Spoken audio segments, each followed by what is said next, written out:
mais do que uma entrevista, é menos do que um debate. É uma conversa com um contraditório em que, no fim, é mesmo a opinião do convidado que interessa. É um debate em que eu perco sempre. Perguntar Não Ofende é o podcast semanal assinado por mim, Daniel Oliveira, o que não faz chorar. Quase sempre sobre política, às vezes sobre coisas realmente interessantes. Ouça e subscreva em qualquer aplicação iOS, Android, Mixcloud ou no SoundCloud. Vá a patreon.com/perguntar não ofende, conheça as vantagens de ser patrono e apoie financeiramente a produção deste projeto independente.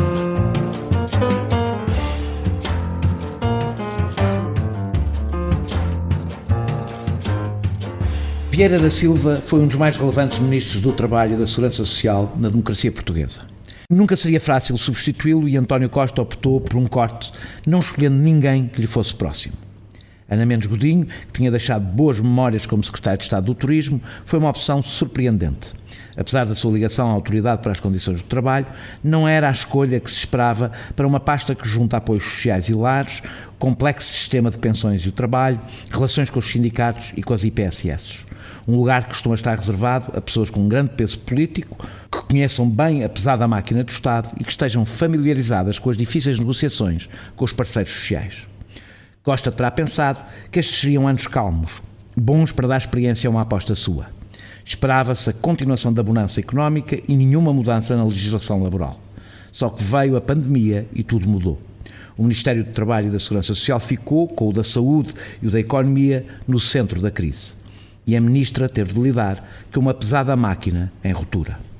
O episódio mais mediático desta crise foi o do Lar de Reguengos. Ele levanta um debate sobre a relação com as ordens profissionais, sobre o que foi e não foi feito para preparar os lares para a pandemia e sobre a insuficiência de respostas para os mais idosos. Só 13% têm apoio formal, seja em lar, em centro de dia ou em apoio domiciliário. E muitos lares são maus hospitais de retaguarda. Com o envelhecimento da população, teremos de aumentar a oferta. E se não queremos depósitos de velhos, os custos serão muito maiores. O que levanta, mais uma vez, um debate sobre a sustentabilidade financeira. Mas esta foi apenas a polémica mais recente. A dificuldade em responder atempadamente às necessidades das empresas no apoio ao layoff. As sucessivas e contraditórias alterações legislativas. A resposta quase inexistente da ACT aos atropelos à lei nas empresas. E o que parece ser uma crescente subalternização do Ministério do Trabalho ao Ministério da Economia são alguns exemplos da dificuldade na resposta à crise. Passaremos por tudo isto e até pelo futuro orçamento. Mas começaremos por uma questão de atualidade, pelo caso de Reguengos. Muito obrigado, Ministra, por ter aceitado este meu convite. Já leu o relatório da Ordem dos Médicos sobre o Lar de Reguengos? Olá, antes de mais, eu li o relatório, aliás, gerou uma polémica enorme a entrevista que eu dei e claramente também foi uma entrevista que gerou um conjunto de mal-entendidos. Li o relatório, quando dei a entrevista, a propósito, aliás, recupero o histórico. Quando a entrevista, o relatório tinha-me chegado há cerca de 2 dias. Eu tinha pedido para que fosse feita uma análise técnica do relatório, além do relatório da Ordem dos Médicos, tinha também o relatório que já tinha sido produzido pelo próprio Instituto da Segurança Social e, naturalmente, sabia o conteúdo do relatório, aliás, tinha uma leitura rápida daquela que eram os conteúdos principais, mas necessariamente precisava também ter aqui uma avaliação e uma comparação com as outras fontes de informação. O relatório da Ordem dos Médicos é um dos relatórios, é uma das leituras daquilo que aconteceu em Reguengos e que suscitou, aliás, e que levantou várias avaliações daquilo que nós precisávamos de fazer e de responder face ao problema que aí tivemos. Já vamos a isso, eu já vou fazer perguntas sobre isso. Ainda sobre esse relatório. A Ordem tem autoridade, acha que a Ordem tem autoridade para fazer relatórios, reconhece-o como um documento legítimo. A Administração Regional de Saúde do Alentejo não o reconhece como tal, segundo o relatório que li da própria... Eu não vou discutir a legitimidade ou não legitimidade da ordem do relatório da Ordem dos Médicos, não é? Aliás, essa a minha área. Encaro como... Se bem que fez um relatório sobre uma área que é sua, não, que é encaro como um dos elementos de avaliação daquela que foi a situação que aconteceu em Reguengos, tal como outras entidades fizeram. Naturalmente eu tinha pedido logo ao Instituto de Segurança Social que fizesse uma avaliação da situação e que me verificasse exatamente se tinha havido cumprimento das normas legais e regulamentares em Reguengos. A minha preocupação, essencialmente, também foi aqui conseguir ter um retrato o mais fiel possível da situação, desde logo no momento em que estava a acontecer o surto, para conseguir agir e reagir naquilo que era necessário fazer. Eu lembro que em Reguengos foi necessário, a certa altura, as próprias Forças Armadas intervirem para termos aqui capacidade de resposta do ponto de vista de apoio médico. Antes de tentar perceber o que é que falhou exatamente em Reguengos, não a deixou perturbada a saber que aquelas pessoas, pelo menos segundo o relatório da Ordem dos Médicos, algumas delas morreram por desidratação. As condições descritas não a responsabilizam a si politicamente? Claramente, os surtos nos lares são uma das situações mais preocupantes que nós identificámos desde o início que começou a pandemia. Bastava ver o que aconteceu noutros países para percebermos que tinha que ser uma das nossas prioridades de capacidade de prevenção, portanto, para a minimização da propagação dos surtos, por um lado, e por outro lado, de resposta às situações dos surtos. O que é que acontece quando acontece um surto no lar? E aconteceu em Reguengos, foi uma das situações que aconteceu.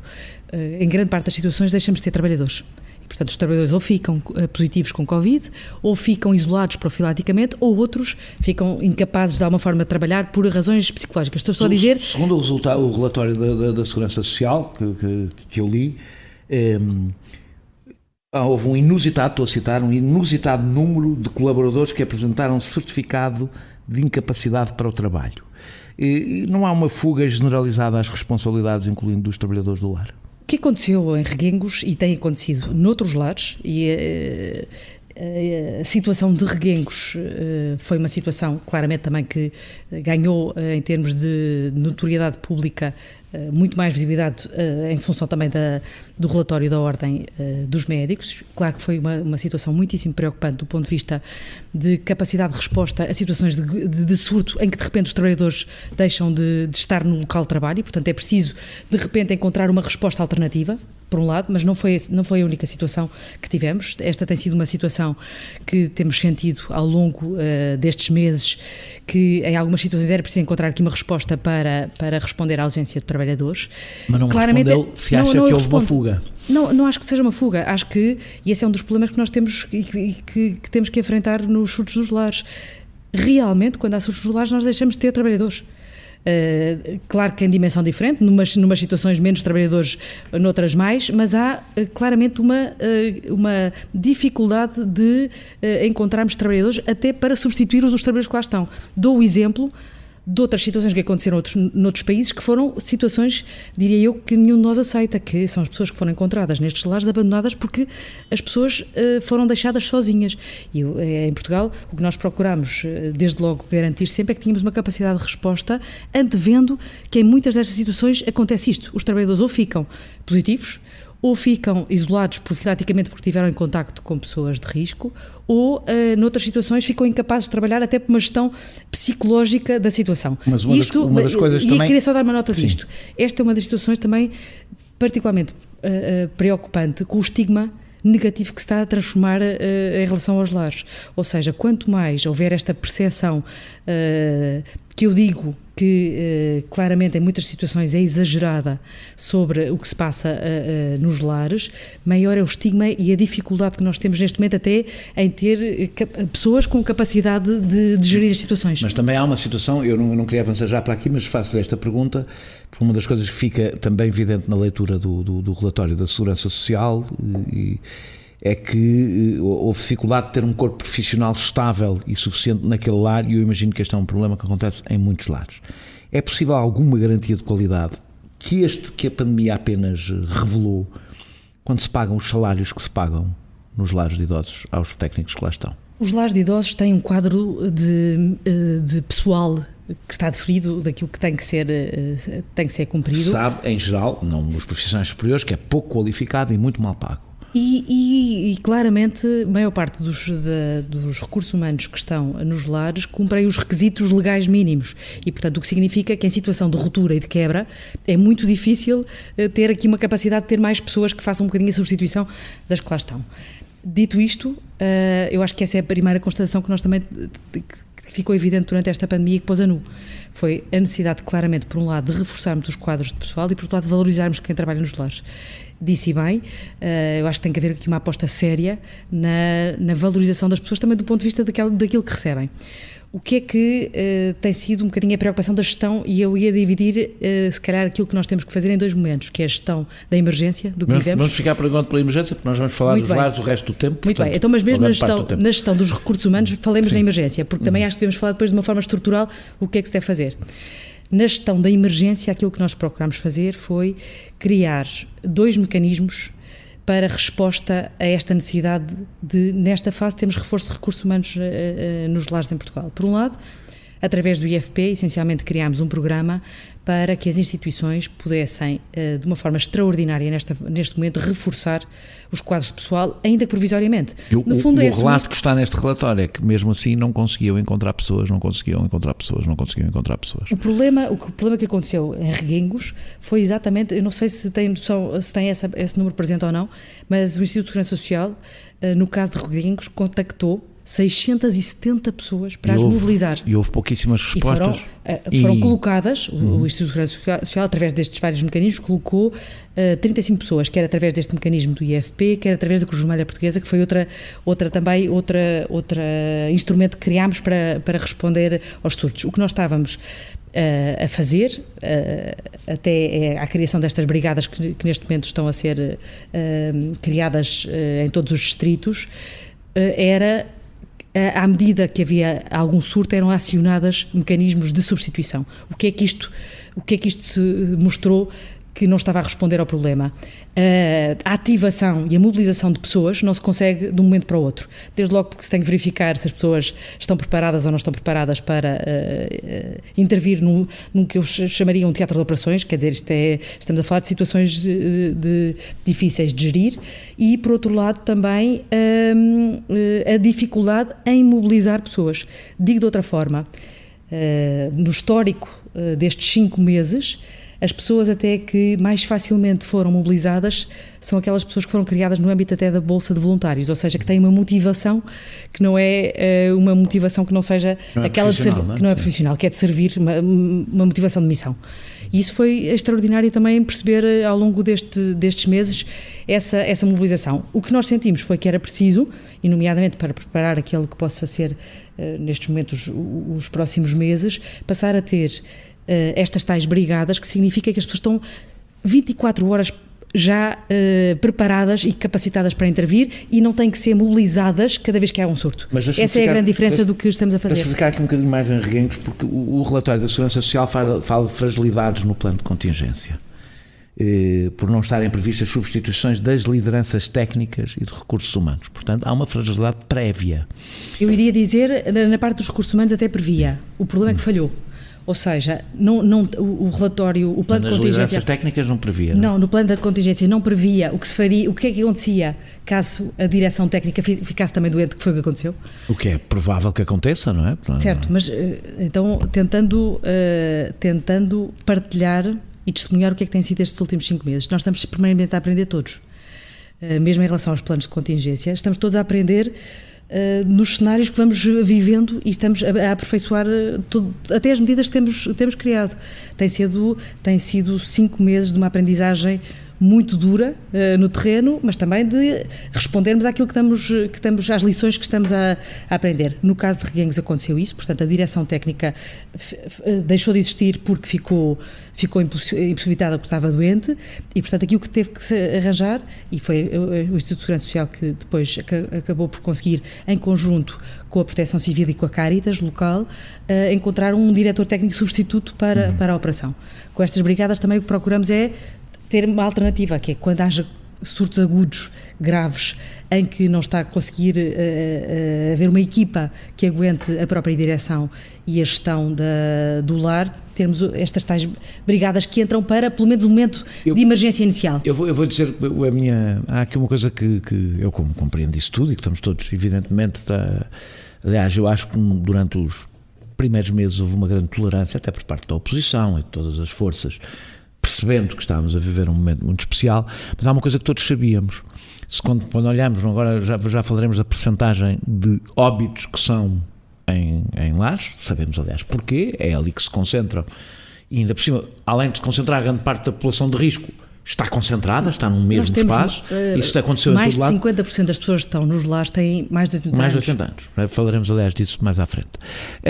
A minha pergunta é, sabendo isto de antemão, e estando todos os países de Portugal, incluindo a paralisar a economia, com tantos sacrifícios para evitar mortes, não seria de esperar um brutal investimento, tendo em conta que se está a gastar tanto dinheiro para tanta coisa, para acudir a tanta coisa, quando se sabe que ali estão provavelmente 1/3 das vítimas, do que serão as vítimas mortais da pandemia, ser ali que pelo menos 1/3 do dinheiro é gasto para as evitar, porque é esse o objetivo. Desde o início da pandemia, a prioridade que foi dada aqui no Ministério do Trabalho aos lares, ou às estruturas residenciais, lares e lares residenciais, foi, diria, total. Nós criamos, desde o momento zero, aqui um gabinete de crise com os representantes do setor social, com a Caritas, com a Cruz Vermelha, o gabinete de crise que estava aqui sentado nesta mesa onde nós estamos hoje, a permanentemente identificar aquelas que deviam ser as nossas medidas extraordinárias para apoiar as instituições. Há bocado perguntou se muitas vezes as instituições não falham. Falham, claramente falham. Aliás, sente que o Lar de Reguengos falhou? O que nós procuramos, vamos lá ver, desde logo, a partir do momento em que a própria estrutura toda de recursos humanos falha, quer dizer que a instituição deixa de conseguir dar resposta. Quando eu estou a dizer falhou, quer dizer, falhou evidentemente, se houve, tendo em conta o que aconteceu, mas que houve falhas de responsabilidade.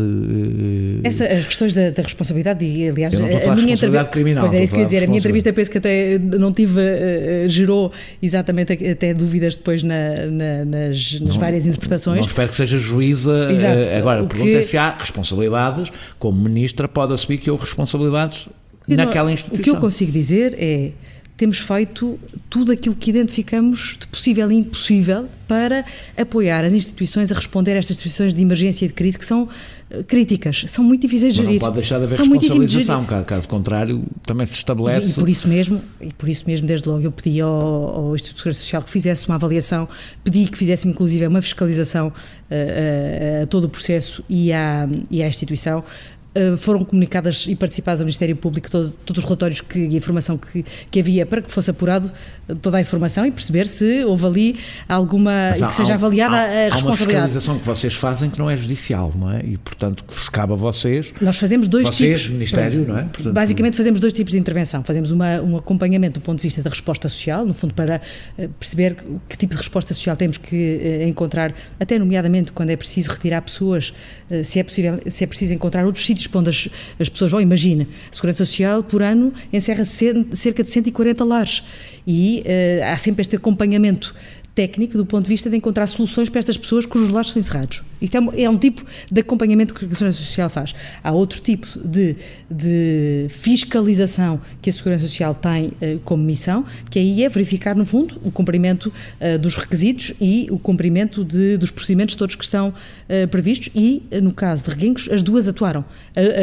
Atuou a área do acompanhamento social nomeadamente, que foi aquela que procurou encontrar as tais respostas de pessoas que fossem para responder ao momento do surto crítico que se estava a viver, por um lado, e por outro lado depois também a área da fiscalização para perceber o que é que falhou ou não falhou em termos daqueles que são os procedimentos que devem ser seguidos. Já chegaram a conclusões? Neste momento está em curso esta fiscalização, já foram feitas várias diligências do ponto de vista do lado do Departamento de Fiscalização, ainda não tenho as conclusões dessa área da fiscalização.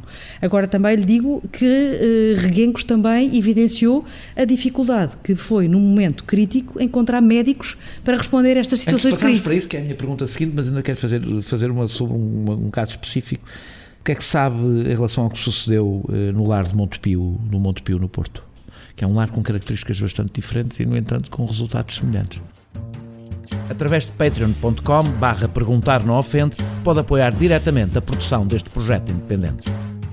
O que, ligando àquilo que eu estava há pouco a dizer, do que é que tem sido o nosso trabalho desde março, nós criámos aqui uma equipa, esta tal gabinete de crise, de acompanhamento das situações e dos lares, precisamente para diariamente acompanhar todas as situações em todos os lares. E no caso do Montepio? Isto foi sendo sempre acompanhado, ou seja, a preocupação que tivemos foi tentar detectar o mais cedo possível as várias situações de suspeita de infecção ou de testes positivos que acontecessem para conseguir reagir rapidamente. Portanto, a informação que eu lhe consigo dizer de Montepio é que foi acompanhado pelas equipas técnicas da Segurança Social ao longo de todo o processo de infecção e, portanto, sempre com a monitorização daquelas que foram as várias pessoas sinalizadas e que foram sendo detectadas. Isto também, eu acho que também mostra, por outro lado, outra coisa, que é este tipo de situações de surto não acontece só nas situações dos lares do... O lar de Montepio é um lar caro, não é? Portanto, eu acho que é isso também que mostra, não é? Em termos de evidência, que a situação destes surtos acontece nestas situações que são situações claramente de risco, por termos pessoas no mesmo local e também com um nível de risco acrescido em função, eu nem diria só da idade, diria acima de tudo das tais comorbilidades que estão associadas. Nem é tanta a idade que está aqui em causa, são mais as outras patologias que as pessoas podem ter associadas. Dito isto, eu acho que também é importante perceber aquilo que foi sendo feito por esta tal task force que identificou no início estas medidas e que permitiu, no fundo, que fôssemos acompanhando todas as situações ao longo do país. Desde logo, houve uma medida que eu considero que foi uma medida muito eficaz que implementámos logo desde o início, que foi a parceria que conseguimos fazer com as universidades e que nos garantiu que nós conseguimos fazer testes de despistagem massiva em todos os trabalhadores do lar. Isto foi feito logo no início da pandemia, foi feito por mais do que uma vez, em função também de identificar que o principal risco que nós também temos aqui nos lares são as entradas e saídas, porque são potencialmente as pessoas que entram e saem quem pode transportar o vírus. Essa foi uma medida, diria eu, considero extremamente eficaz. Porquê? Porque também foi condição para a realização desta testagem preventiva nos trabalhadores nos lares, que as próprias instituições ativassem os planos de contingência. E, portanto, isto também mobilizou a própria necessidade dos lares, por um lado, garantirem que tinham um plano de contingência e que ele estava ativamente implementado. E acho que isso foi extremamente eficaz. Há pouco, isto só estou a tentar responder porque eu acho que não há uma percepção, pelo menos não há uma percepção real daquele que tem sido o que tem sido feito nos lares em colaboração com os lares. E acho que também é bom também percebermos a mobilização que tem havido por parte de todas as instituições para verdadeiramente protegerem as pessoas que têm a seu cargo. Claramente, vamos lá ver, estas instituições não são Estado, não é? Nós estamos a falar, nós temos 2.520 lares no país. Olhamos porque é que não são. 70% destes lares são do setor social, 30% são do setor dito lucrativo. E, portanto, são instituições... E em muitos casos... Não, estou a dizer isto que é... Não, digo que é o lucrativo, que é o termo técnico que se costuma associar.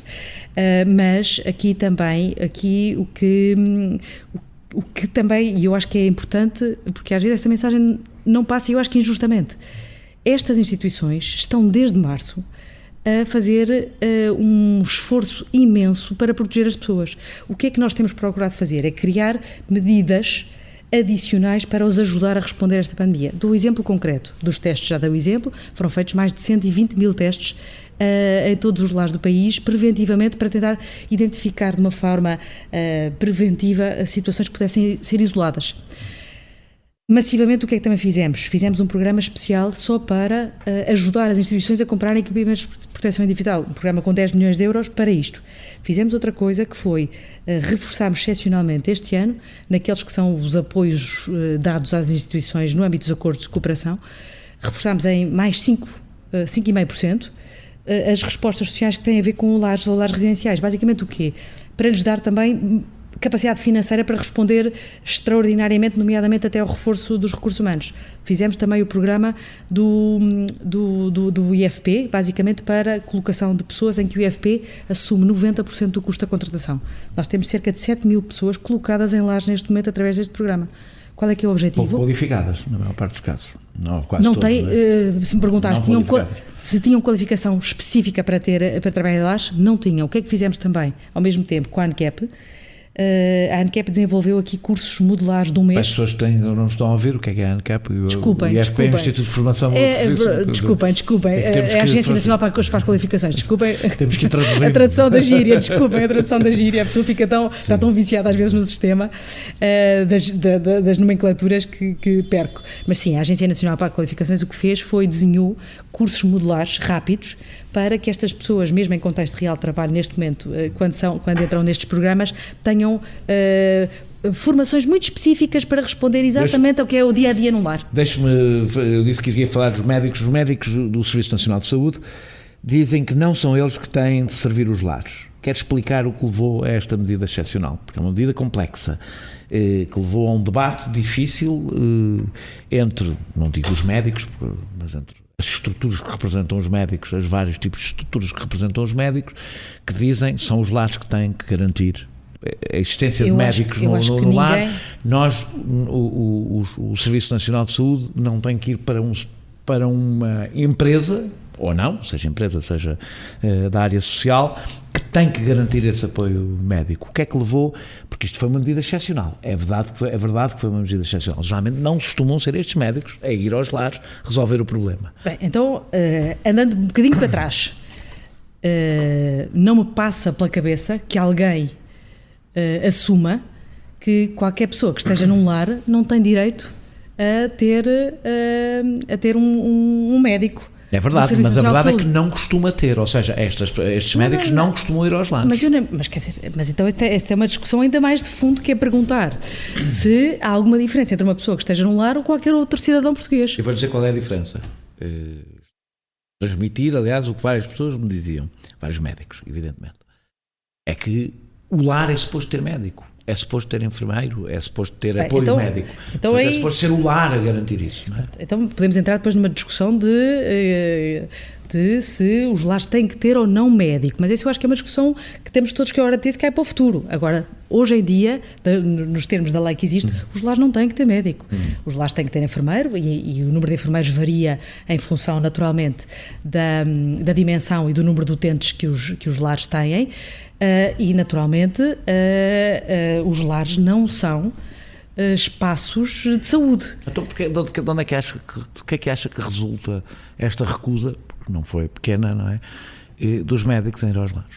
Eu acho que há aqui uma eu não lhe vou perguntar se os médicos são cobardes, mas vou-lhe perguntar... Não, acho que há aqui uma discussão... se acha que isto é uma guerra corporativa. O que me parece aqui é que, penso eu, que ninguém questiona que qualquer pessoa tem direito a ter um médico do Serviço Nacional de Saúde e a ser atendido. Mas não obrigatoriamente a ter um médico 24 horas sobre 24 horas em sua casa, não é? Do Serviço Nacional de Saúde. Certo, mas isso, um lar não é um estabelecimento de saúde, portanto também não tem que ter um médico 24 horas por 24. Agora, claramente aqui, eu acho que a discussão que ficou em cima da mesa, e é uma discussão que nos obriga a todos, eu acho que também a assumir frontalmente esta resposta, é que naturalmente qualquer cidadão que está num lar é um cidadão deste país e portanto tem naturalmente o direito a ter um médico do Serviço Nacional de Saúde. Diziam os médicos, então teria que ser ou hospitalizado, não podendo ir ao centro de saúde, teria que ser hospitalizado. Mas a questão que nós temos aqui em cima da mesa é também um mecanismo que foi criado para resposta às situações de surtos, foi exatamente identificar, e por isso há pouco quando disse que foi criado este mecanismo excepcional e especial, que foi através de um despacho conjunto, aliás, logo no início, da Ministra da Saúde, da Ministra da Administração Pública e também da Proteção Civil e também da Defesa, foi um despacho conjunto, no fundo, a definir procedimentos e um protocolo de intervenção, de padronizado, para que em todo o país se fizesse da mesma forma. Negociação com os sindicatos? Eu acho que é evidente neste momento que nos momentos que vivemos não é sequer pensável que não possa haver uma resposta por parte do Serviço Nacional de Saúde sempre que há uma situação em que é necessária essa intervenção. Basicamente, o que é que o despacho diz? o despacho tenta definir os mecanismos de intervenção quando há um surto no lar e quando é necessário separar pessoas, basicamente entre grupos, entre quem precisa de ir para o hospital e a Autoridade de Saúde identifica quem tem sintomas e que necessite de ir para o hospital, e depois a separação de grupos para evitar a propagação e a contaminação entre pessoas que estejam com testes positivos ou testes negativos. E, basicamente, o que é que o despacho também diz, e eu penso que toda a gente compreende o conteúdo deste despacho, que, caso seja necessário o acompanhamento clínico das pessoas, necessariamente o Serviço Nacional de Saúde assegura. Tal como a Segurança Social diz, sempre que é preciso haver aqui algum reforço excepcional de recursos humanos, nós vamos procurar encontrar aqui uma forma de reforço de recursos humanos, que foi exatamente o que aconteceu em Reguengos, nomeadamente com o reforço de 35 pessoas que foram ali colocadas, essencialmente até com uma grande parceria com a Cruz Vermelha Portuguesa, que tem sido um parceiro extraordinário para responder a estes momentos. Mas, basicamente, acho que toda a gente percebe neste momento que o Serviço Nacional de Saúde aliás, quem nos tem assegurado em muitas destas situações, várias situações destas de surtos em que foi necessária esta intervenção de médicos de acompanhamento destes locais, no fundo, muitas deles às vezes até são locais de retaguarda, onde as pessoas ficam. Mas claramente aqui eu acho que neste momento, diria eu, que é inquestionável que o Serviço Nacional de Saúde tem esta necessidade de intervenção. Em Reguengos, penso que houve ali... Mas como é que explica esta resistência? Confesso que não consigo, nem percebo bem o alcance da resistência, porque acho que faz parte de qualquer necessidade aqui de intervenção, de resposta do Serviço Nacional de Saúde agir, e aliás como tem agido sempre.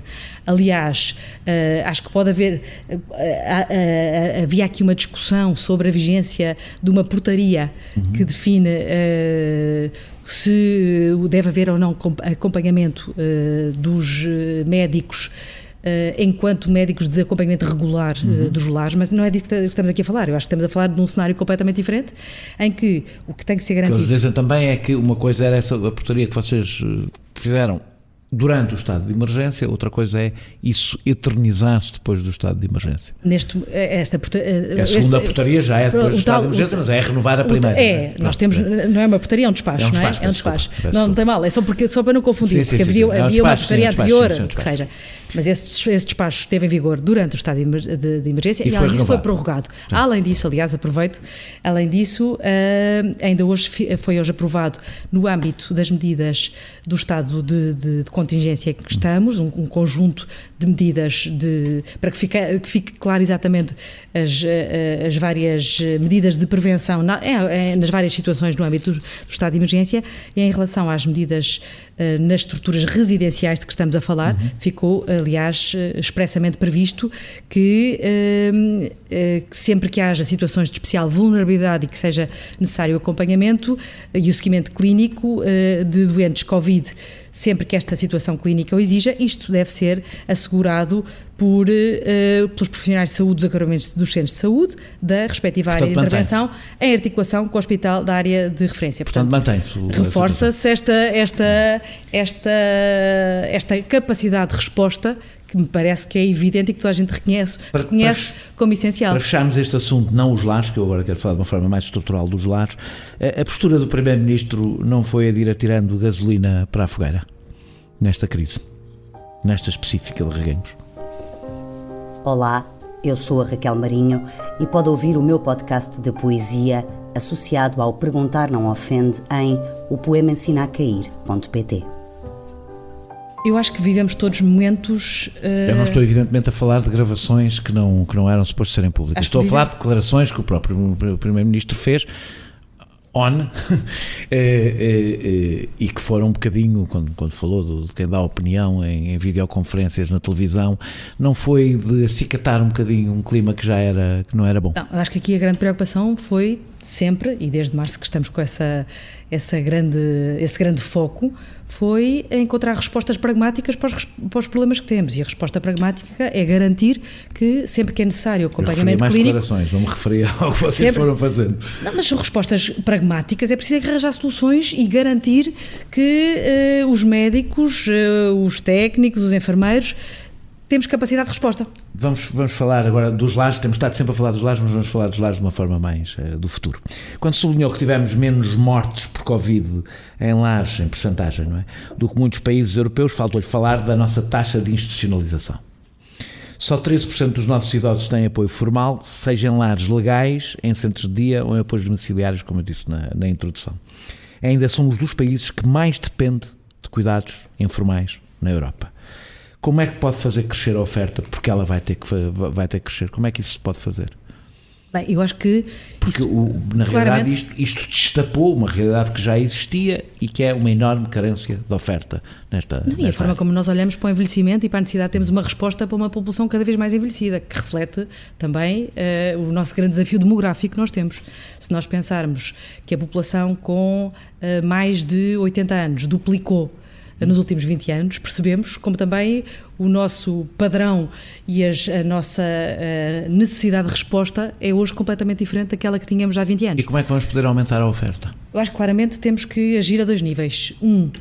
Que é reinventar também o nosso tipo de resposta. Portanto, temos de ter novas respostas sociais a acontecerem, respostas que sejam muito mais capazes de promover a autonomização das pessoas, mas de uma forma formal. Mas nós quando falamos de pessoas com mais de 80 anos, muitas delas com doenças associadas de demências, etc., por exemplo, todas as soluções que apostem permanentemente na família são soluções que as pessoas gostam muito de dizer, abandonam nos lares, etc, mas as famílias trabalham, têm vidas. Há cada vez mais respostas inovadoras também que mostram como é possível encontrar formas diferentes. Dou um exemplo concreto. Durante a pandemia, a Gulbenkian, em colaboração com o Instituto de Segurança Social, aliás, lançou uma medida de apoio especial para projetos inovadores que desenvolvessem soluções de resposta aos idosos que estavam em casa isolados. E a quantidade de projetos extraordinários de mobilização, aliás, de jovens que criaram respostas de presença, mas que vão muito além do tradicional da sua alimentação ou da limpeza, foi extraordinário. Eu penso que mais de 100 projetos foram aprovados e apoiados pela Gulbenkian, mas que são aqui também novas formas de resposta que eu acho que temos é que escalar e encontrar formas de... Está a falar de respostas, por exemplo, das mais variadas de apoio domiciliário. Um novo tipo de apoio domiciliário. Ou seja, mesmo assim, é previsível que a nossa oferta em lares... Sem dúvida, mas por isso é que eu estava a dizer que acho que temos que agir... Desculpe não utilizar o jargão do ERPIS, que as pessoas não sabem do que é que estamos a falar. Em lares vai ter que aumentar. Mas por isso é que eu estou a dizer que temos que ter dois tipos de resposta. Novas respostas sociais, certo. Pensar de outra forma as respostas sociais, promover a autonomia de uma forma formal, com esta capacidade de combater o isolamento também, não é? De criar formas das pessoas fazerem parte, e nós aliás lançámos agora um projeto, aproveitando um projeto embrionário que tinha sido testado em Lisboa pela Santa Casa Misericórdia e transformámo-lo num programa nacional, que é o Radar Social, basicamente que é um programa de inclusão das pessoas, sinalização, inclusão e acompanhamento das pessoas que estão de alguma forma isoladas, seja nas cidades, porque há muitas pessoas também isoladas nas cidades, seja fora dos perímetros urbanos. Por outro lado, também alargar e requalificar os equipamentos sociais. Eu diria que essa tem que ser uma aposta país. Nós já o estamos a fazer neste momento. Lançámos um programa há cerca de 2 semanas, que é o PARES 3.0, exatamente nesse sentido, nesta fase com 110 milhões de euros, basicamente, que é para alargar as respostas sociais, os equipamentos sociais, portanto a capacidade, as vagas nos equipamentos sociais, por um lado, mas depois também temos de ter aqui uma nova forma de olhar para os nossos equipamentos sociais e para a forma também como eles foram concebidos. Eles foram concebidos pensando em pessoas mais novas. Sim, também já vamos porque o que é que isso significa, o que é que realmente são os lares obriga a pensar de outra forma, e acho que esse também tem que ser um bocadinho uma nova forma de compromisso social de nós todos, porque isto também vai implicar, da parte de todos, mais custos. Exatamente, é sobre isso que quero falar. Com mais oferta, mais exigência de qualidade, porque nós estamos a exigir mais qualidade. Valorização das pessoas que trabalham. É preciso, tudo isto implica muito mais dinheiro. E eu queria falar sobre o modelo de financiamento. Há países que criaram uma sobretaxa para pagar o internato, há outros que têm poupanças obrigatórias, no Reino Unido até se tentou passar a ir buscar as heranças, o custo do Estado para os lares. Onde é que vai buscar o dinheiro? Neste momento... Porque isto significa mais custos. Certíssimo. Neste momento consigo dizer onde é que fui buscar os 110 milhões, embora sejam 110 milhões de investimento inicial, claro. Não é? Eu aqui estou a falar de custos fixos. Permanentes, pronto. Mas este investimento inicial... Portanto, que a nossa população tenderá a envelhecer ainda mais, portanto. As previsões que temos apontam para isso. E o seu Ministério já tem basicamente isso, mais de 50% da população. Como também o próprio índice de sustentabilidade, porque temos cada vez menos pessoas novas terem um enquadramento para pagar e terem um enquadramento para tomar conta dos mais velhos. Não, e é só fazer um parênteses, não é? Este investimento inicial basicamente está a ser todo suportado via jogos sociais, portanto com as receitas dos jogos sociais que decidimos afetar nesta fase este investimento no alargamento da rede e na requalificação da rede com o PARS 3.0.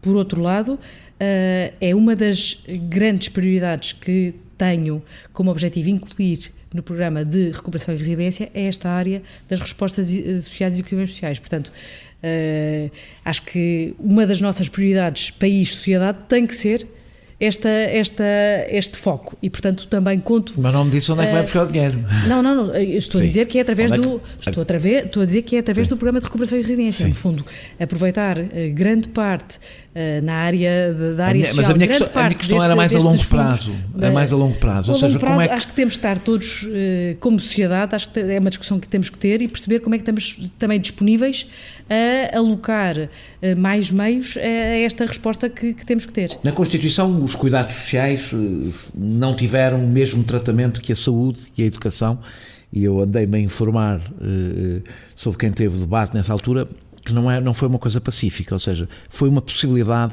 estes tipos de cuidados sociais terem o mesmo tratamento que tem o Serviço Nacional de Saúde e a escola pública. Isso não aconteceu, tem muito aliás a ver, mas não vou pedir para se meter em trabalhos, mas com o próprio poder da Igreja e do setor social, que não queria largar, mas não a meto nesses trabalhos, já tenho que chegar. Mas por isso nós somos dependentes do setor social e privado, totalmente dependentes deste setor. E sem garantias de universalidade, que é a coisa que temos na escola pública e no SNS. Faz sentido uma coisa tão estruturante para o país depender completamente de misericórdias e PSS, associações e empresas? Eu diria que o modelo que nós temos Ou seja, faz construído... Vou fazer a pergunta de forma mais simples. Faz sentido não haver lares do Estado? Eu vou dizer de outra forma. Eu acho que o modelo que nós temos e que construímos é um modelo virtuoso do ponto de vista de um modelo de uma parceria social entre o Estado e a sociedade civil para responder a uma necessidade da sociedade. Imagina um país onde todos os hospitais fossem de misericórdias e privados e o Estado pagasse, ou escolas, ou colégios. Mas o que eu vou dizer ao contrário é, neste momento, o modelo que nós temos, o que nos permite é alavancar e acrescentar ao investimento público que é feito, o investimento que é mobilizado pela sociedade. Não é alavancar, porque o Estado aqui só põe o dinheiro. Não é verdade. Não é verdade, porque se fosse só com o valor que o Estado aloca a estes equipamentos sociais, não tínhamos a capacidade de resposta que hoje temos. Não acha que o Estado deve ter respostas próprias? Mas não acha que o Estado deve ter respostas próprias? Não, acho que eu considero isto um modelo virtuoso do ponto de vista de capacidade de ampliar a capacidade de resposta através, basicamente isto é um pacto entre a sociedade e o Estado de juntar esforços. Isso seria isto que isto reflete. O paralelo que eu estou a fazer é, imagine que toda a nossa escola pública era garantida com contratos de associação, porque é basicamente isso que acontece nos lares, é que toda a oferta pública é garantida por privados. Acho que estamos a falar de realidades completamente diferentes. Sim. No caso... eu já lhe vou explicar, porque eu já lhe vou dizer porque é que eu acho que não são realidades assim tão diferentes. Eu acho que são realidades diferentes, porque a lógica do modelo social de gestão destes equipamentos sociais é precisamente de conseguir mobilizar outras receitas que não sejam só as receitas do Estado. Dou-lhe o exemplo concreto daquelas que são as receitas dadas por N pessoas em termos de contribuições para estas instituições. Há uma fonte de receita importantíssima que estas instituições têm, são as contribuições que a própria sociedade decide mobilizar para ali, numa lógica de... Ou decide ou quando tem que dar parte do rendimento, quando o idoso tem que dar parte do seu rendimento, ou uma parte muito razoável do seu rendimento, não é desse que eu estou a falar. Não é isso que eu estou a falar. Não é isso que eu estou a falar. Estou a falar na mobilização, de facto, de financiamento da sociedade que é canalizado para estas instituições. Muitos dos orçamentos, aliás, dito de outra forma, só com o dinheiro que o Estado coloca por ano neste modelo, não permitia responder ao número de pessoas que hoje em dia responde, que são cerca de 99 mil pessoas que estão nestas instituições. Não respondia, era impossível. O que eu estou a dizer é... E 99 mil já é muito pouca gente. Eu acho que é um modelo virtuoso, exatamente de compromisso social. Acho que é um modelo de compromisso social que existe, claramente também acho que tem que ser atualizado. Aliás, é nisso que eu estou a trabalhar neste momento. Já vamos a essa parte. Estou nesta fase a trabalhar num novo compromisso exatamente para o setor social. O que é que isso quer dizer? Não, estou exatamente a perceber onde é que nós temos que alterar o próprio modelo para garantir que ele é um modelo mais sustentável do ponto de vista financeiro. É isso que eu conto apresentar em 2021 e é nisso que eu estou a trabalhar. Não posso adiantar um ano.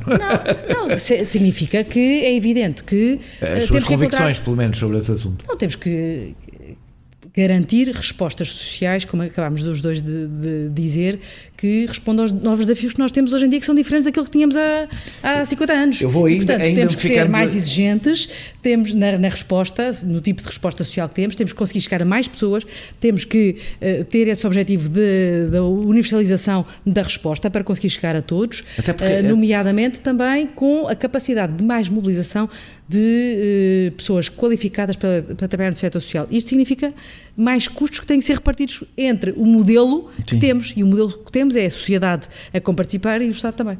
E para onde é que a coisa tem que pender mais? É mais para a sociedade ou mais para o Estado? Acho que temos que encontrar, se calhar, até formas de diversificação de fontes de financiamento. Que controle é feito?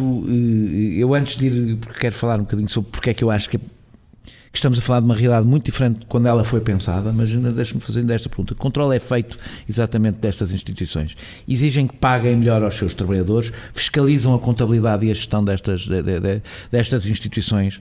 Impõem que o acesso dos idosos deixe de ser em função do seu património e dos rendimentos, mas por critérios de necessidade?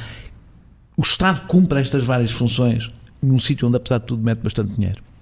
O Estado cumpre, nomeadamente, através da garantia, por exemplo, de vagas, as chamadas vagas sociais, para garantir a resposta a quem mais precisa. Portanto, há um conjunto de regras exatamente para que, no âmbito destes acordos, sejam garantidas a disponibilidade das vagas para quem precisa, em termos de identificação que é feita por parte da Segurança Social.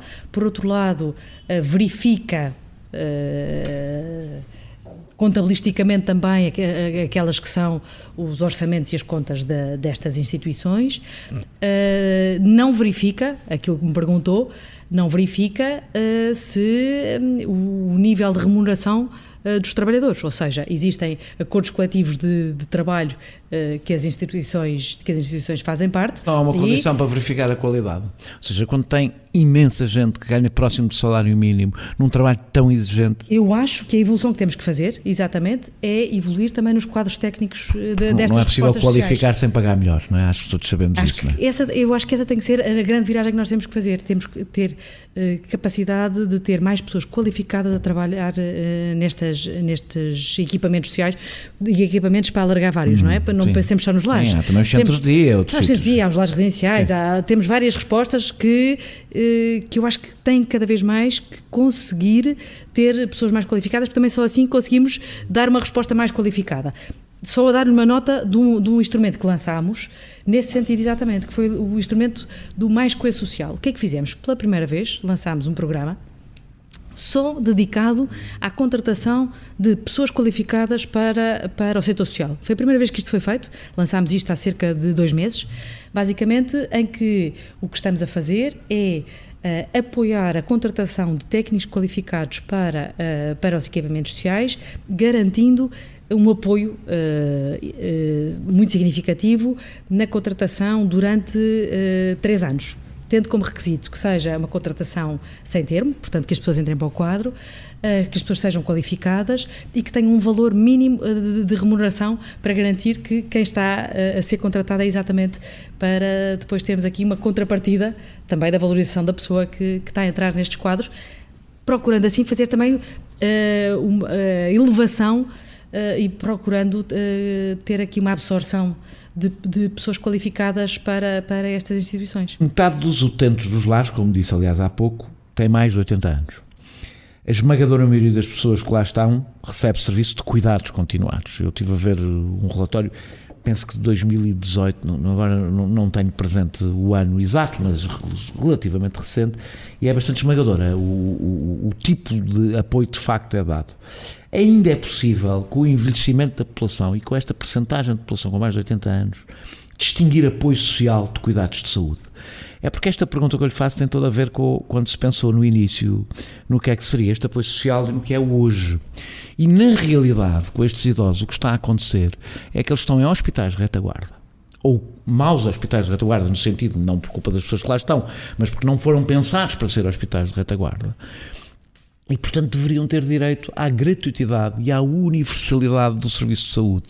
Ou seja, muitos destes lares estão a dar serviços de saúde sem garantir a gratuitidade e a universalidade que nós garantimos no Serviço Nacional de Saúde. Portanto, a minha pergunta é, se ao repensar o modelo, por isso é que eu, quando falou do ser virtuoso, por isso é que eu faço um paralelo com a Escola Pública do Serviço Nacional de Saúde, é que hoje os lares não são o que eram há 40 anos. Hoje os lares são sobretudo serviço de saúde, que se confunde, até porque nós próprios olhamos para o serviço de saúde de uma maneira diferente, em que a parte social também está presente. Ainda é possível fazer esta distinção, isso não leva a repensar como é que nós temos que olhar para este tipo de instituições. Não, eu acho que claramente nós temos que ter um alargamento também de outro tipo de respostas, como o da rede de cuidados continuados, claramente. Bem, consciência que uma parte muito razoável dos lares passariam a ser uma rede de cuidados continuados se usássemos critérios. Não, acho que estamos a generalizar demasiado e acho que não. Infelizmente não trouxe aqui a percentagem de pessoas que dependentes. Estão totalmente dependentes para uma coisa que é um serviço de saúde. Evidentemente não é curativo, não é terapêutico, mas o que são os cuidados continuados. Claramente não é? O perfil das pessoas que hoje em dia está num lar é completamente diferente do perfil de uma pessoa que muito estava mais dependente há 20 anos, do que até era. Porque as pessoas vão claro, morrem mais tarde. Não, e vão mais velhas, vão numa idade mais avançada para os lares e vão também quando estão com mais dependência, exatamente por isso é que procuram a resposta residencial em vez de ficar em casas, não é? Portanto, claramente o perfil mudou. Claramente eu também concordo plenamente que acho que também a nível da resposta das próprias condições dos equipamentos dos lares, ela tem que se adaptar também do ponto de vista desta resposta. E isso dá novos deveres ao Estado, não é? Que antes poderia ser só um parceiro e agora tem que ser um bocadinho mais. Se quer garantir o Serviço Nacional. Novos deveres, mais uma vez, associados também ao perfil demográfico que passamos a ter da nossa sociedade. Mas dito isto, eu acho que continua a conseguir distinguir-se aquelas que são as respostas, que são respostas eminentemente muito mais do ponto de vista de saúde, mas que também tem uma parte social e a rede de cuidados continuados é disso exemplo. A rede de cuidados continuados é exatamente isso. Mas que é muito débil, não é? É uma parceria entre a saúde e a segurança social, exatamente para as situações em que é preciso um apoio muito mais forte do ponto de vista da saúde. E não é muito débil essa rede, não é? Muito débil, muito estreita. É uma rede que tem que ser ampliada, claramente, e essa também é uma das nossas prioridades e que estamos a trabalhar em conjunto com a saúde para ampliar a rede para ter mais capacidade de resposta. Portanto, eu também acho que há aí uma grande necessidade de respondermos e termos mais capacidade de resposta nessa área. Também concordo que mesmo dentro dos lares podemos ter até diferentes tipos de resposta e até distinguir o tipo de pessoas que estão nos lares em função das dependências ou não, que hoje em dia o que sentimos é isso e concordo plenamente, as pessoas estão todas no mesmo local, independentemente da dependência que tenham ou não. E uma pessoa que está totalmente dependente e tem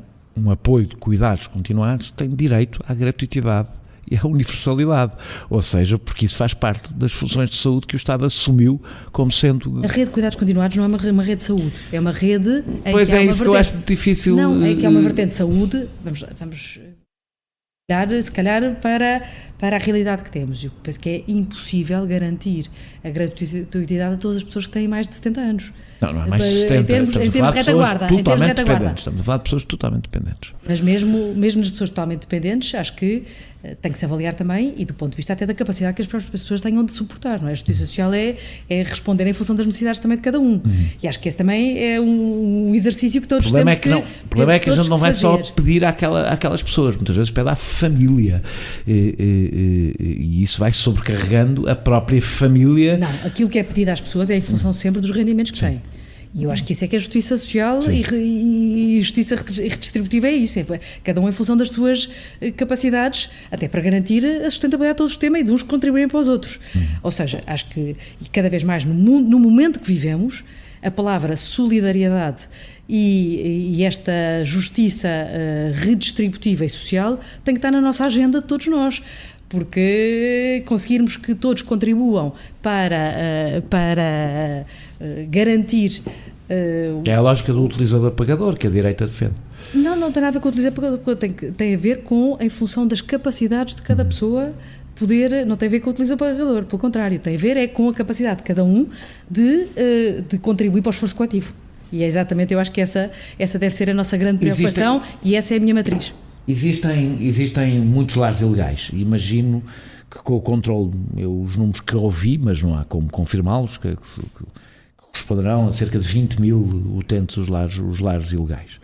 Imagino que com o controle da pandemia foram obrigados a ter contacto com muitos lares.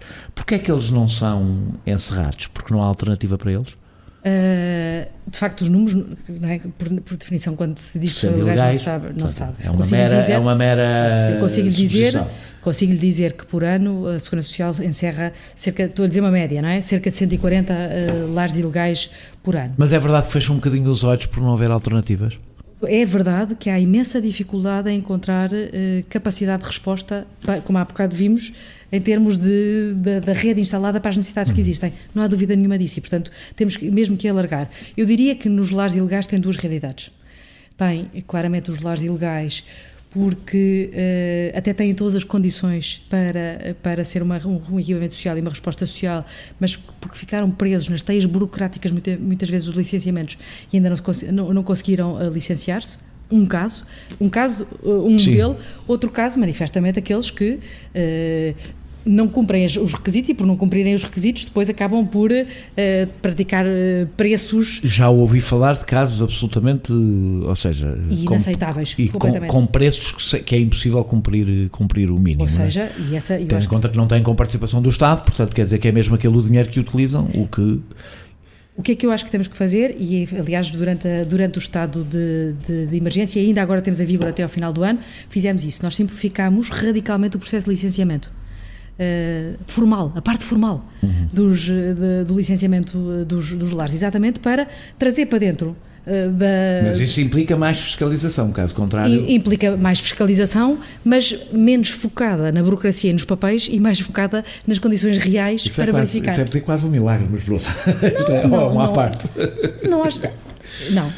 Há um fascínio, mas isso não é Portugal, em todo lado, há um fascínio da burocracia pela burocracia. Eu diria que tudo parece impossível até ser feito, e então aqui no caso do Ministério do Trabalho, eu acho que a pandemia mostrou que há tantos impossíveis que se fazem mesmo, e que depois até aparecem como é que isto não se fazia antes. E essa, aliás, tem sido um dos meus grandes focos aqui. E dessa questão da simplificação dos lares é evidente. Vou-lhe só dar o exemplo simples do que fizemos. Havia um duplo licenciamento. A Câmara verificava e a seguir tinha que ter um licenciamento também da Segurança Social. Desculpe, isto faz sentido?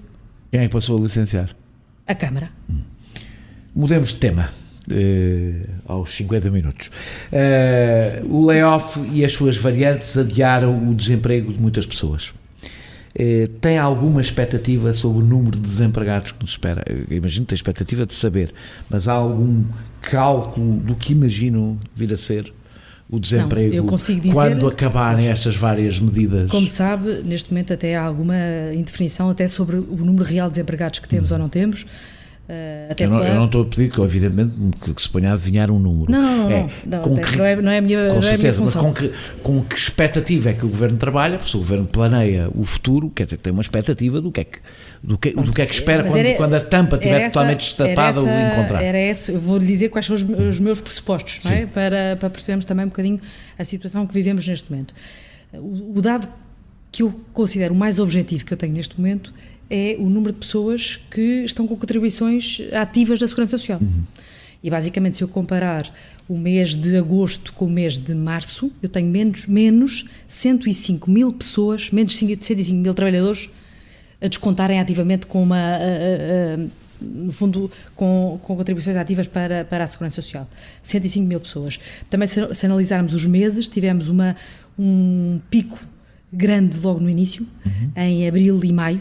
Foram os meses em que houve um maior aumento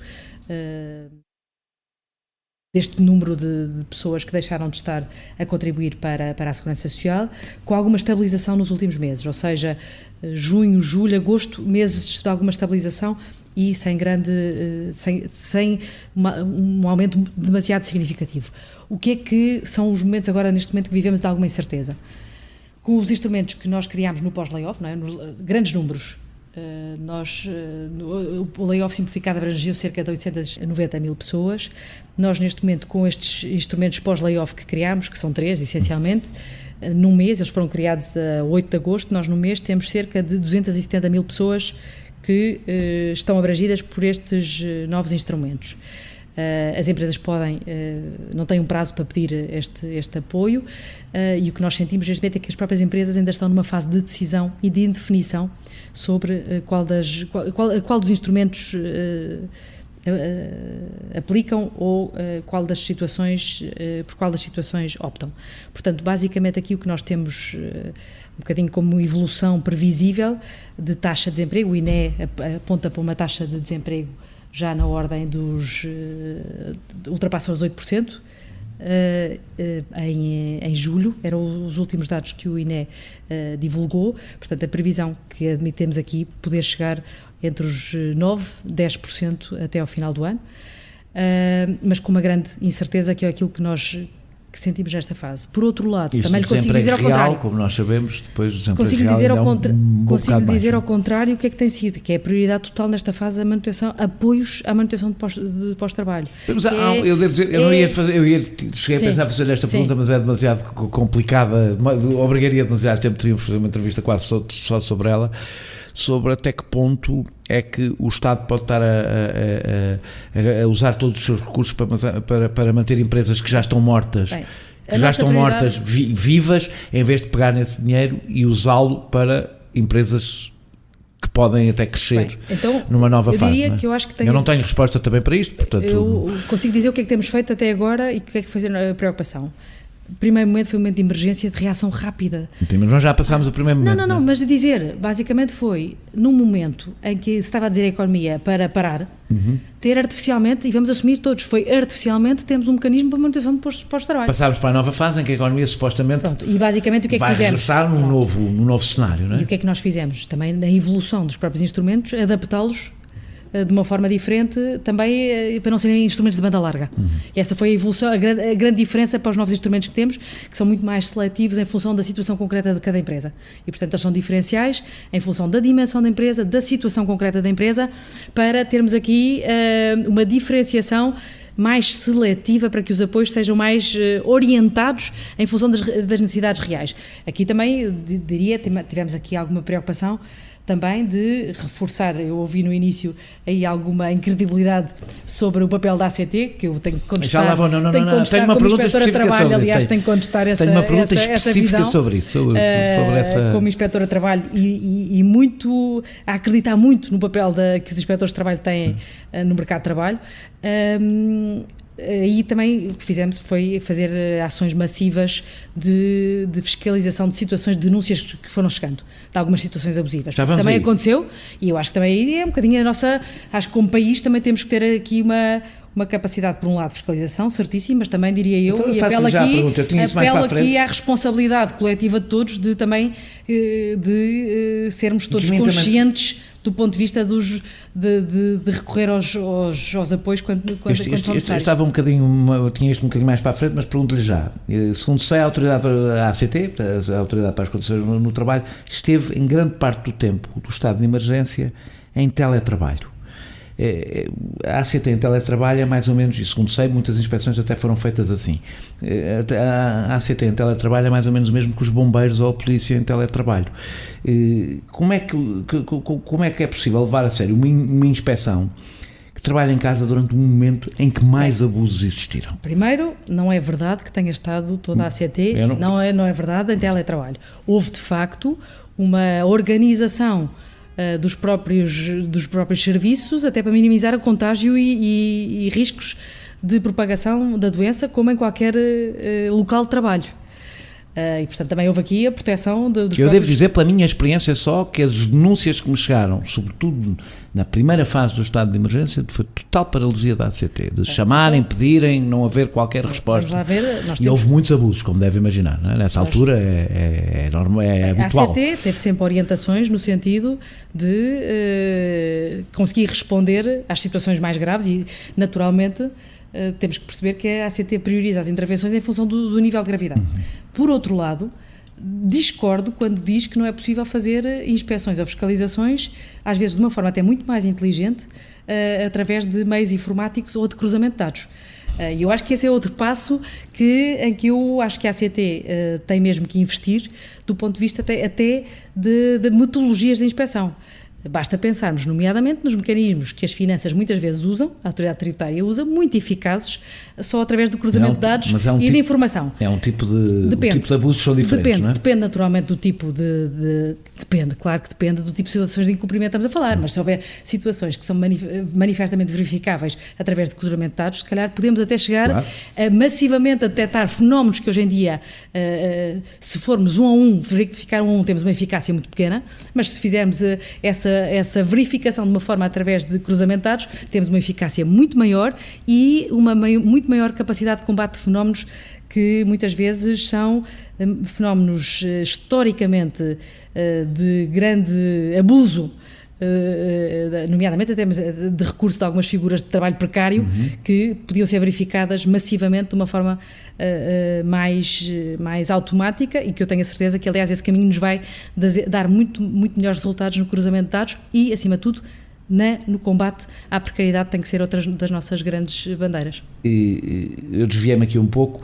A Segurança Social está a sofrer uma sangria nesta crise, acho que é indiscutível. O Governo diz que o orçamento compensará o que saiu de dinheiro para a isenção da TSU, mas insistir na sistemática utilização da redução da TSU como variável de ajustamento económico não impõe em causa a sustentabilidade do sistema. É que sempre que acontece qualquer coisa, lá se mexe na TSU. Todas as medidas... Aliás, um governo que tentou fazê-lo e não correu muito bem, mas este fê-lo num momento mais... Todas as medidas extraordinárias criadas, todas, e estamos a falar de medidas extraordinárias, às vezes nem temos bem noção, estas medidas extraordinárias neste momento já chegaram a 2 milhões e 400 mil pessoas. Para termos noção da dimensão, cerca de 25% da população ativa... Mas não me fuja da TSU. Não fujo. Não, mas é para mostrar a dimensão até desse impacto. Sim. 25% da população ativa ficou abrangida por medidas extraordinárias. Para termos noção da dimensão onde as medidas extraordinárias chegaram.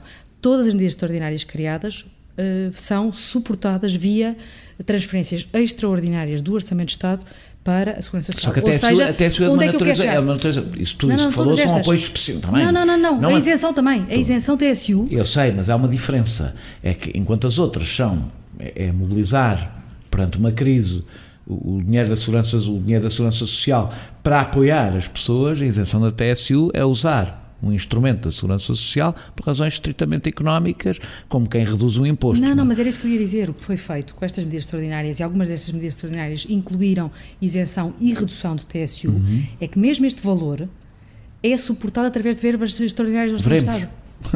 Lamento dizer está previsto, não só está todos previsto... Todos temos experiência nessa matéria e sabemos que muitas das vezes isso estava previsto e depois o Estado não transferiu o dinheiro para a Segurança Social. Não estou a dar novidade nenhuma. Não só está previsto na lei, como têm sido feitas as transferências do Orçamento de Estado. Nessa matéria, acho que, aliás, como Ministro da Segurança Social, não digo para pagar para ver, mas não devia confiar demasiado no que está escrito, porque demasiadas vezes não aconteceu. No Orçamento de Estado suplementar, aliás, está previsto expressamente uma transferência de 2,7 mil milhões de euros do Orçamento de Estado para a Segurança Social, exatamente prevendo não só o apoio extraordinário, portanto a verba que tem que sair, mas também a diminuição de receita em função das isenções.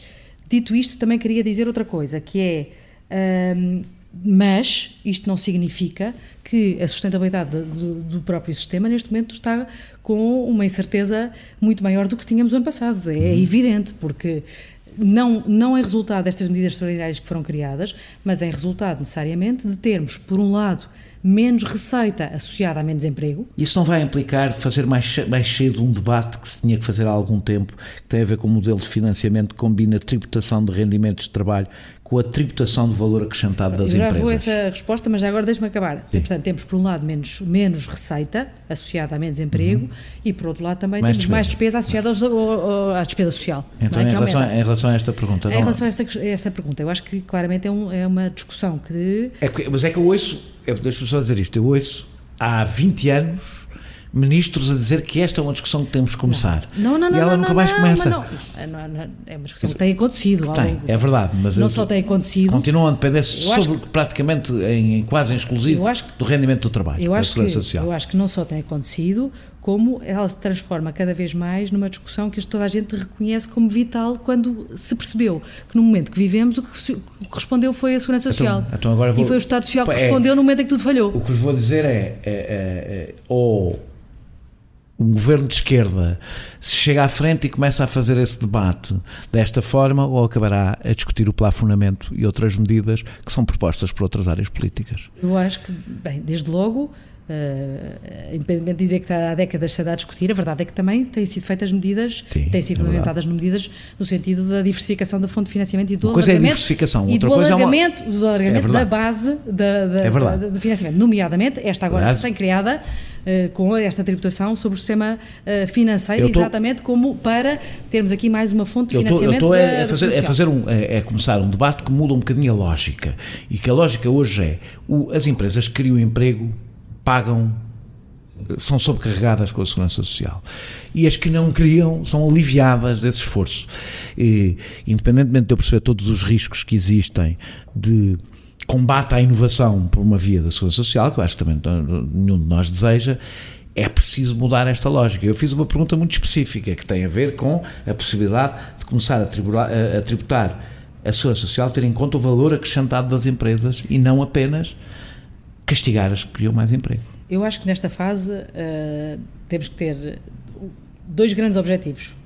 Por um lado, garantir que há crescimento económico para garantir que há emprego, que o sistema se alimenta. Por outro lado, alargar a base de quem contribui e, claramente, encontrar aqui novas formas também de financiamento, mas sejam elas... Não me quero comprometer, mas também não quero fechar portas via com bons olhos, a soluções exemplo, que tínhamos que encontrar. Aliás, porque acredito muito que neste momento, até para a própria credibilidade do sistema, para a inclusão no sistema das gerações mais novas, é fundamental também que elas se revejam no próprio modelo. As pessoas acreditarem que vão receber, que estão a descontar para alguma coisa. Neste momento sinto que há um momento de viragem das pessoas olharem para a segurança social como de facto um sistema que responde, um sistema de solidariedade coletiva que responde aos momentos que vivemos. Estar habituado a estar no espaço mediático faz-me dizer que estas percepções mudam a uma rapidez extraordinária. Também acredito e, portanto, não podemos desperdiçar. Exatamente, por isso é que eu acho que era boa altura para começar a fazer este debate. Mas também lhe vou dizer, por isso é que não podemos desperdiçar e por isso é que também criámos uma das medidas extraordinárias que criámos foi exatamente para chegar a quem não estava protegido. Precisamente com este sinal, que é o sinal que dizer às pessoas, mesmo que não tenha estado dentro do sistema, o sistema solidário, neste momento percebe que o momento é um momento de resposta coletiva, independentemente de ter estado dentro ou não, vem para dentro, beneficia desta medida, desde que fiques vinculado agora nos próximos meses. Parte de um combate à precariedade. E acima de tudo, parte mais uma vez, do tal novo compromisso social que eu acho que em várias dimensões nós temos todos que assumir, porque esta pandemia obrigou-nos a abanar também a forma como olhamos para todas as respostas que temos, nomeadamente respostas de inclusão, respostas de um sistema social que esteja suficientemente aberto, flexível e maleável para novas formas de relações entre capital e trabalho, que eu acho que tem que entrar aqui para esta discussão, e também para ser cada vez mais um sistema mais eficaz na resposta, que não sejam respostas de banda larga, que não respondem muitas vezes aos problemas das pessoas. Deixa-me falar de uma coisa muito específica. No layoff simplificado, os trabalhadores só descontaram sobre 2/3 do seu salário. Na reforma futura, o cálculo da pensão vai ser feito sobre o salário por inteiro. Se sim, quem é que financia a diferença? Se não estamos a prejudicar uma segunda vez estes trabalhadores. Mais uma vez, essa foi numa das medidas extraordinárias que assumimos, O que conta é exatamente a retribuição, a contagem histórica, do histórico. Portanto, é como se tivessem descontado o tempo todo. É como se tivessem descontado. E quem é que vai pagar esta diferença? Mais uma vez a Segurança Social foi... E mais uma vez, esse histórico, esse diferencial é assegurado através das verbas extraordinárias do Orçamento de Estado. Foi assumidamente um compromisso, diria eu, como país e como governo, que este era um problema que tinha que ter uma resposta coletiva de todos e não do Sistema de Segurança Social. Segundo o Jornal Público de 19 de agosto, o Governo mexeu na legislação laboral cada 2 dias durante a pandemia. Muitas coisas corresponderam, evidentemente, a rápidas necessidades de adaptação à legislação, outras a erros sucessivos. É o caso, por exemplo, da exclusão inicial dos microempresários do apoio da Covid-19 ou aos lapsos nos apoios aos trabalhadores independentes. Isto não evidencia uma impreparação do gabinete nesta pasta? Bem, antes de mais, a preocupação que tivemos foi conseguir agir muito rapidamente às mudanças que estávamos sempre a sentir no país e no mundo.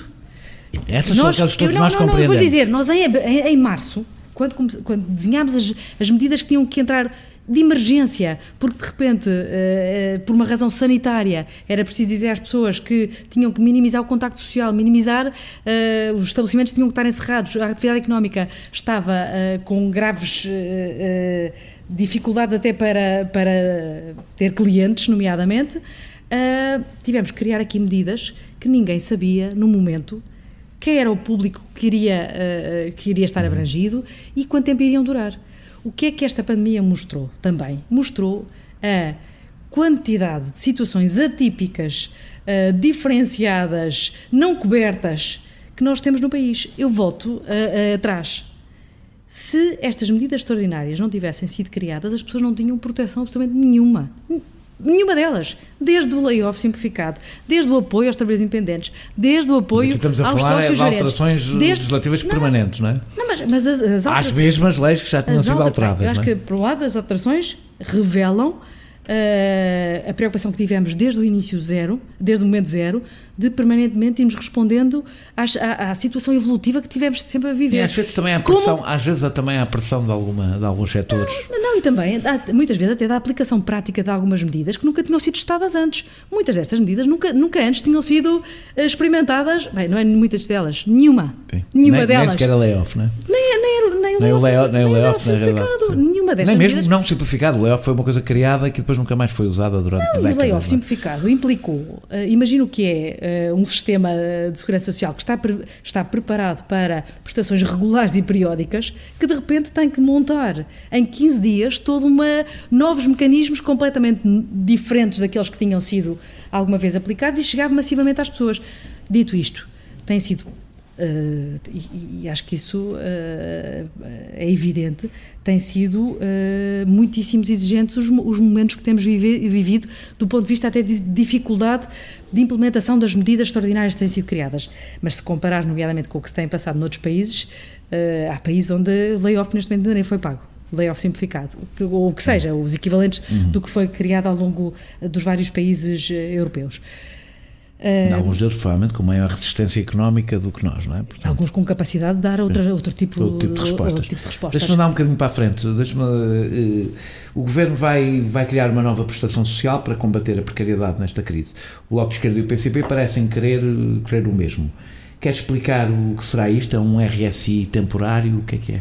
O que nós estamos neste momento, aliás, essa é uma discussão que está em curso e, portanto, também não vou avançar demasiado nessa discussão, porque faz parte agora também do que estamos a trabalhar para efeitos... O Governo tem um ponto de partida. É o que estamos a trabalhar para efeitos do Orçamento de Estado 2021 e que temos estado, aliás, em reuniões quer com o Bloco, quer com o PC. O que é que esta crise, este momento mostrou? A tipicidade das situações que nós vivemos e das pessoas que estão a descoberto por N situações. E exatamente a complexidade do que disse, de termos ido fazendo várias medidas, foi exatamente para conseguir responder à pulverização de situações atípicas a que queríamos responder. E, portanto, aqui a preocupação que temos é, de alguma forma, alguma racionalidade. É criar um apoio que consiga abranger várias realidades. É uma coisa tipo RSI? Uma racionalidade de um apoio, mais uma vez, extraordinário, não é? Basicamente, estamos sempre a falar de apoios extraordinários face ao momento que vivemos. O RSI não tem nada a ver com isso. Não, com certeza. Por isso é que eu disse uma espécie de RSI temporário e com uma realidade muito diferente. O RSI não tem nada a ver com isso porque tem um objetivo completamente diferente para situações completamente diferentes. E ganhou uma fama por péssimas razões, porque fez muito RSI, contra a pobreza neste país. Certo, mas teve uma... Eu sou um feroz defensor do RSI. Eu ia dizer isso, teve a grande capacidade de ser um instrumento poderosíssimo de combate à pobreza. Naturalmente, tem também já muitos anos em cima e precisa de uma revisão. E, portanto, acho que também é o tempo também de o revermos, até para lhe retirar o estigma negativo que muitas vezes criou, mas que é um instrumento muito importante e que temos que ter esta capacidade. O apoio aos pobres tem sempre mais estigma que o apoio aos ricos, porque os pobres têm menos acesso à comunicação social. Sim, mas dito isto, também acho, e eu acho que esse é um dos grandes desafios que o sistema de segurança social tem, de conseguir ser um sistema mais eficaz para responder às necessidades e às situações concretas das pessoas. O que é que isto quer dizer? Acho que devemos cada vez mais evoluir para um sistema que não está dependente da capacidade de acesso da pessoa ao sistema, mas pelo contrário é um sistema que ele próprio tem a maleabilidade e a capacidade de identificar a necessidade de resposta que a pessoa tem, independentemente do nome da prestação. Porque hoje em dia tem N prestações, muitas vezes as pessoas têm dificuldade elas próprias em saber que prestações é que existem. Isto também muitas vezes é um fator de desigualdade no acesso. Se nós queremos cada vez mais ter sistemas que sejam eles próprios sistemas, instrumentos que combatem a desigualdade, têm que ser eles próprios também capazes de chegar às pessoas. O que estão a pensar é qualquer coisa que consiga... Neste momento não vou avançar muito mais na prestação, porque isto faz necessariamente parte deste diálogo que estamos a ter com os partidos e, portanto, é nessa série que... Queria perceber qual é o objetivo da abrangência, ou seja, é para responder a quem, independentemente da sua natureza, é para responder a quem? A preocupação que temos neste momento é responder às pessoas que perderam rendimento durante a pandemia, não é? Portanto, têm uma perda de rendimento durante esta fase que temos vivido e que estão desprotegidas do ponto de vista de sistema de proteção social. Portanto, em algum tipo de prestação. Um dos compromissos deste governo era a revalorização salarial e isso morreu. Havendo tanto apoio às empresas, não é justo que seja uma condição essa revalorização salarial acontecer? Não percebi porque é que morreu. Estou a perguntar se morreu. Não, é uma pergunta. Pensei que era uma constatação. Não era uma constatação. Eu acho que é uma necessidade de país. Sou pena de não conseguirmos também, como país, mas não teme que esta garantirmos crise... que somos um país que fixa pessoas, não é? Não teme que esta crise seja aproveitada para mais uma desvalorização salarial nos próximos tempos? Eu acho que esta crise... nos tem que fazer a todos pensar de uma forma diferente como olhamos também para o mercado de trabalho. Quando eu digo do mercado de trabalho, digo também naquela que é a relação entre o capital e o trabalho e no papel que temos que pensar que cada vez mais os trabalhadores têm que ter na sociedade. O que é que isto quer dizer? Acho que estamos num momento em que ficou evidente, e a pandemia pôs a nu, as fragilidades que existem no mercado de trabalho, nomeadamente em termos de precariedade, em termos de não proteção e descobertura das pessoas do próprio sistema de segurança social e também da necessidade que temos claramente de valorizar salários para valorizar as pessoas e valorizar a capacidade das pessoas de terem... a recuperação do salário mínimo nacional. Claramente, aliás, esse é um compromisso. Vão fazer uma pausa. Esse é um compromisso. E não vão fazer uma pausa por causa da crise. O nosso compromisso é continuar com esta valorização e com o aumento do salário mínimo nacional. Aliás, o compromisso é um compromisso de legislatura para chegarmos aos 750 euros. É esse o nosso objetivo. Vamos nisso trabalhar.